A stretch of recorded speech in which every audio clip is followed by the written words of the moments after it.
Hi there. Well, the next couple of months are going to be the proverbial last mile if you're an MBA aspirant looking to target schools, whether in India or abroad. Well, this is also a time when aspirants typically start to consider their decision. Right? Should I apply for other exams besides the CAT? Should I consider the GMAT?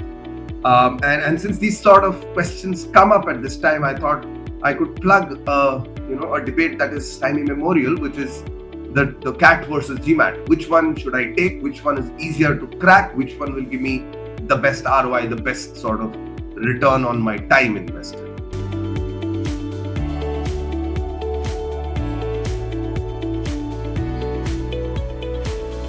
My name is Anand Venkatesan. I'm the founder of mentorscapital.com. We are a platform that uses mentorship and a large pool of mentors to help the students with their needs of CAT preparation, GMAT preparation, and applying to universities abroad.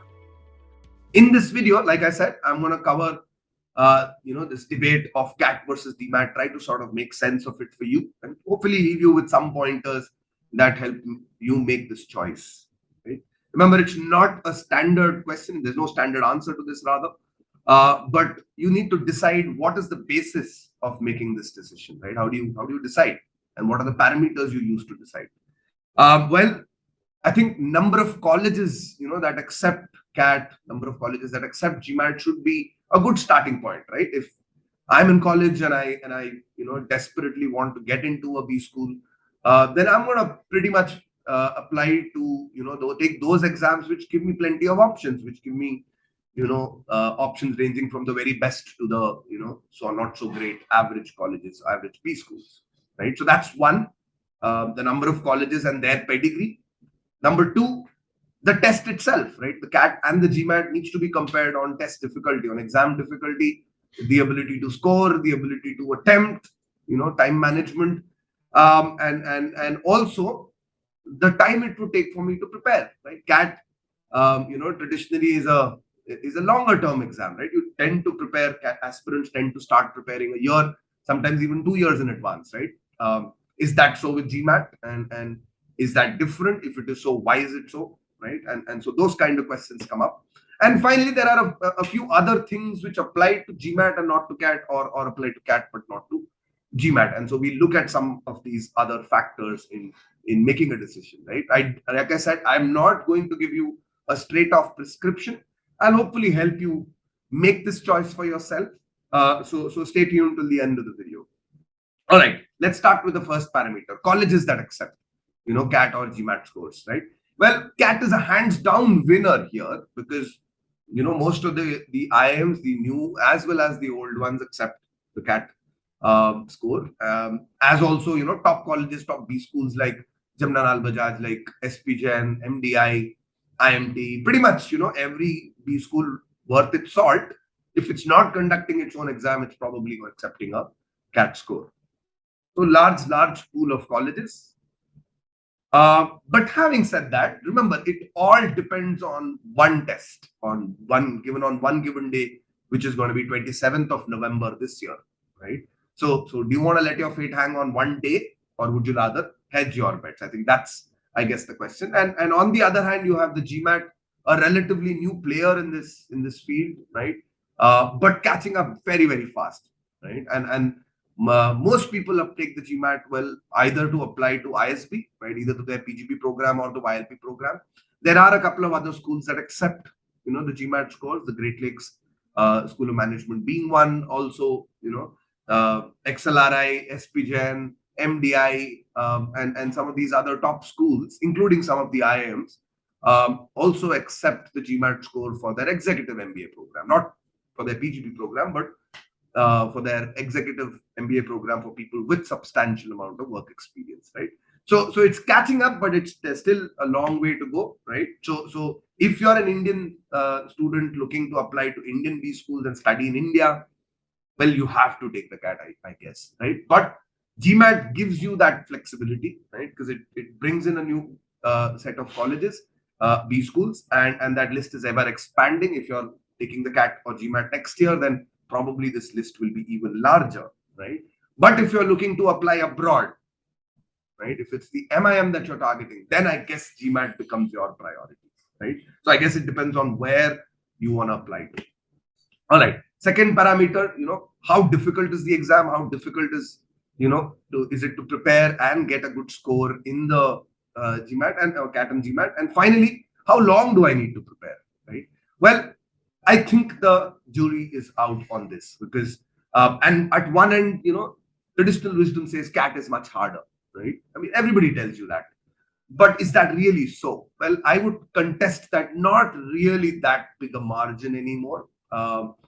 If you're, if you consider the CAT, for example, I think today the hardest section in the CAT is always the logical reasoning section, right? LRDI is usually the hardest section. It has the lowest cutoff scores. It has the toughest question sets.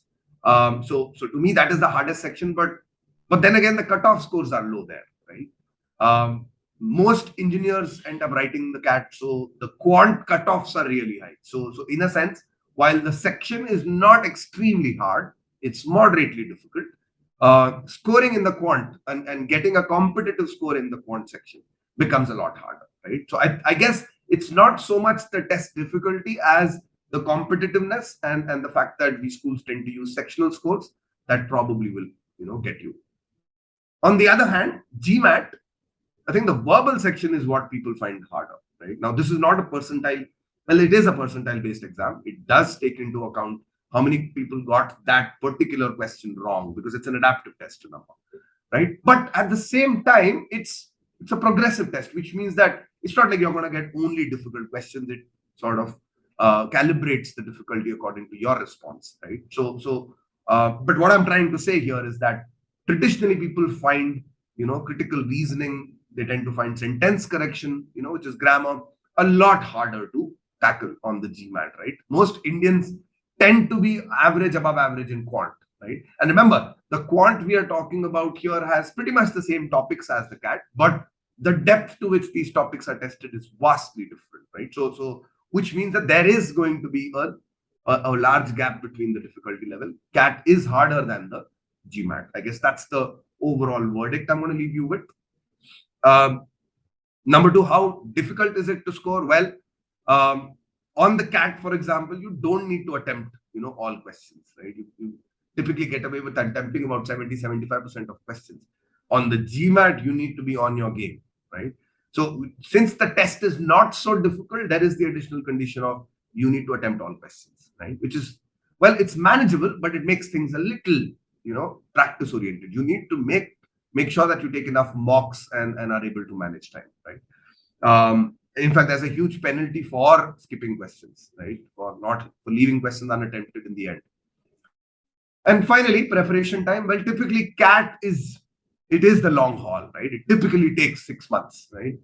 I know I started, about 6 months before the CAT, and it, I think it more than sufficed for me, as I'm sure it will for most of you. But those 6 months need to be intensive. We're talking about spending at least 50 hours a month for the next 6 months, or you could, well, if you have more time on your hands, you could spend, I guess, a little more time every month. But I think the thumb rule is about 50 hours every month, right? Or total of 300 hours for the CAT. For the GMAT, on the other hand, you spend about half the time, right? About 3 months, maybe 4. About 2.5 months of basic concept building, and then a last month and a half just taking mocks, right? 8 to 10 mocks, maybe even fewer. But as long as you measure your performance, analyze it, and sort of work on your weaknesses, I think 3 to 4 months usually does suffice. So what's the verdict? Well, I think given the timing, right? Given that we're already almost in the month of August now, if you're serious about applying to B schools and you're serious about, a serious shot at some of the top B schools in India and abroad, then consider the GMAT, right? If you have time, if you're looking to apply next year, then start early, get one of these exams out of the way. I would suggest that you start with the GMAT. Again, right now is a good time to do that, right? Get it out of the way by the time this November, December, this year unfolds. And then start your CAT preparation next year. I guess try to manage both if you possibly can. But GMAT is definitely worth going for because it does, at one end, it improves your critical reasoning, which is very, very important. I guess it helps you for life. It helps you even as a management student as a business leader, right? The critical thought that you will develop. As also, and the math obviously is, you're studying the same stuff, same topics, so it's directly transferable into CAT, right? So you get an advantage in the verbal section, which is critical if you ask me. CAT, if you want to boost your percentile, guys, take my word for it. Please start working on your verbal ability sections. Start working on your RC parajumbles, because that will give you the edge, much needed edge you want. Okay. And finally, I did say we will consider some other factors in this debate. Well, some of those factors are that CAT is a 1 day per year exam, right? Which is huge pressure, huge expectations, and too much risking on 1 day, right? But GMAT, on the other hand, is a lot more flexible. You can take it, well, you can take it multiple times a year, as many as 5 times a year. Well, the score is also valid for 5 years, right? Which means, well, I don't need to worry about writing the exam every year, right? I take it now in college. I can forget about it for the next 3-4 years, and the day I get, start to feel under challenged at work, I can start, building my application, because my score is going to be ready, right? So if you're in college, consider taking the GMAT as a safety option, right? And it also, I mean, if you don't like your score, you can always not report it and take the exam again, right? After a few, month or so of preparation. So that's I think the big advantage of the CAT, of the GMAT. And I think one of the other intangibles, well, it's converging, to be very honest, but as it so happens, in today's world, the IIMs in India tend to admit students first. Shortlisting happens first on the composite score, right? And the composite score gives more weightage to the CAT score, gives very less weightage to your academic performance and your work experience and other things that you've done, besides the aptitude test, right? Which is can be kind of harsh on you. If your 12th score is under 80%, there's a chance you might not get shortlisted by some of the top IIMs, which is kind of unfair. Yeah. GMAT, on the other hand, tends to be a lot more holistic, right? At least the colleges that accept GMAT, they don't have this, rigorous rule saying, we'll have a cutoff, and we won't let students above the cutoff to qualify, right? Well, there is a soft cutoff in score terms, right? But the cutoff tends to be a lot lower, and it's even lower if your experience can outweigh, the aptitude test, right? So the point I'm trying to make is that GMAT is a lot more holistic. Schools that accept GMAT tend to be a lot more holistic in their admission processes. So do keep that parameter in mind, right? Well, I'm going to leave you with this thought. I'm not an advocate of either of these exams. Well, we train students for both, but I think the smart choice, if you're a student in college, first year or second year, is to first take, the GMAT. If you're in, if you're going to take the CAT next year, if you're in your, first year now, chances are you have a year and a half to go, but you're also chilling out, you're also relaxing, you're also not worrying about it, thinking there's plenty of time.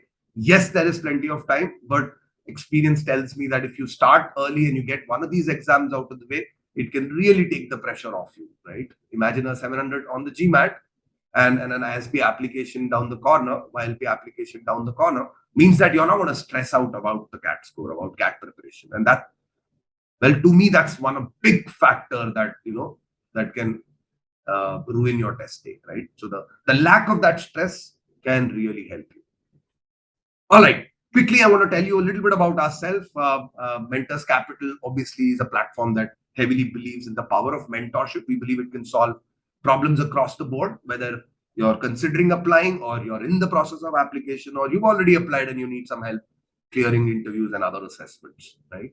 How it works is that we have a big pool of mentors from diverse backgrounds. These are people profiles you can view on our website. We can also do this job of curating them for your requirements, and end of the day, we connect you on a Zoom call with them and establish a contact so that you can benefit. You can best benefit from their wisdom and their journey, right?